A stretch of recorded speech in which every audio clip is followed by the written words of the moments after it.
Cognitive dissonance is what happens when your beliefs are challenged by reality. Psychologists believe that cognitive dissonance becomes especially acute when beliefs about the self are challenged. When that happens, you encounter intense feelings of discomfort that can play out in disastrous ways.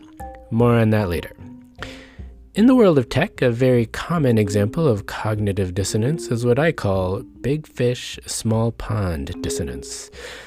This happens when you're the best at something, but only within a given company or team. For instance, you could easily be the best developer at your company, but what happens if you go to work at Fermilab? Do you know how to model a particle accelerator? Where do you even begin? Now, let's flip the scenario. Imagine that a new person joins your team, and this new person is much better than you at your job.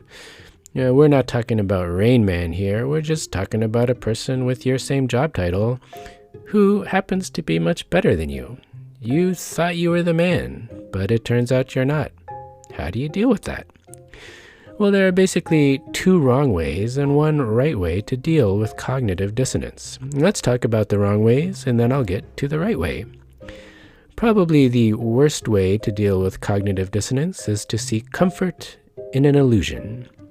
Rather than confront the reality that you're not the best developer or designer or QA or whatever, you create a fantasy world where your rival is incompetent. In this fantasy world, you can't acknowledge the superiority of your rival because that would force you to confront your own inadequacies. This tension plays itself out in toxic ways. In extreme cases, it can turn into rivalries and conflict. Now, in the jungle, this type of dominance-submission ritual would end with you ripping out your rival's throat, or vice versa. But the corporate world insists on a veneer of civility. Alas, you can't just go around ripping out people's throats. So instead, you must protect your fragile psyche by being a dick, or a bully, or both. This coping mechanism is particularly toxic because A, it prevents your rival from becoming a full contributor to the team, and B, it deprives you of an opportunity to learn. Pretty lame. Now, there is another more subtle way of coping with cognitive dissonance. Instead of spinning up a self-flattering illusion, you can minimize the importance of whatever it is that is challenging your belief.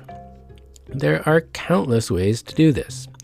Imagine that your rival is more knowledgeable about a given piece of tech. Well, then just tell yourself that that tech isn't strategic or important. Imagine that your rival writes higher quality code faster than you can. No matter. Your rival may be better than you as a coder, but right now, the company needs leaders, not coders. And before you know it, you're a manager. Yeah. Safely ensconced in a new role, you never have to confront your inadequacies in the old role.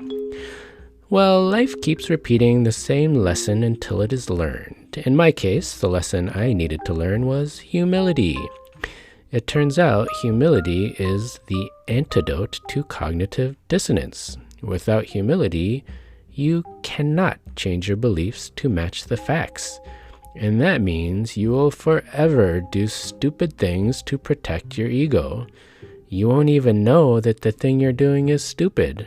Remember, you're living in a fantasy world where any threat to your ego is negated by the illusion. Now, it may seem like I'm speaking from personal experience, and I am. I'm not proud of it, but I can admit it. For the first third of my career, I treated professional life like a battle royale. I lacked the ego strength to recognize or even admit my own inadequacies, so professional life turned into an excruciating psychodrama, and I turned into someone I didn't like very much. There is no self-loathing like looking in the mirror and realizing that you're turning into a dick. Anyway, I had to do a lot of tedious self-work before I could deal with my cognitive dissonance in a productive way. When I say a lot, I mean years of 2 steps forward and 1 step back. Someday I'll write a book about it, but for now, I just want to leave you with a few thoughts about humility. Humility isn't thinking you're inferior to other people. That's false humility.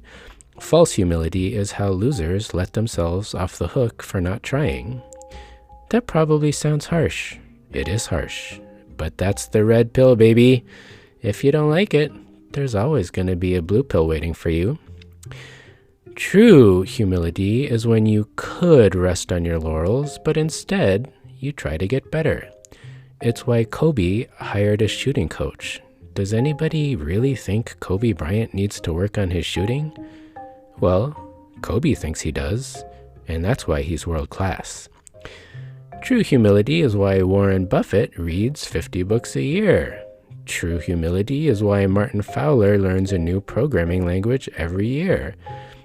These people aren't humble in spite of everything they've accomplished. They accomplish great things because they are humble. The fact is, you cannot be world-class without true humility. You just can't. So, what about you? Are you ready to be world-class? That's great. When the student is ready, the master appears.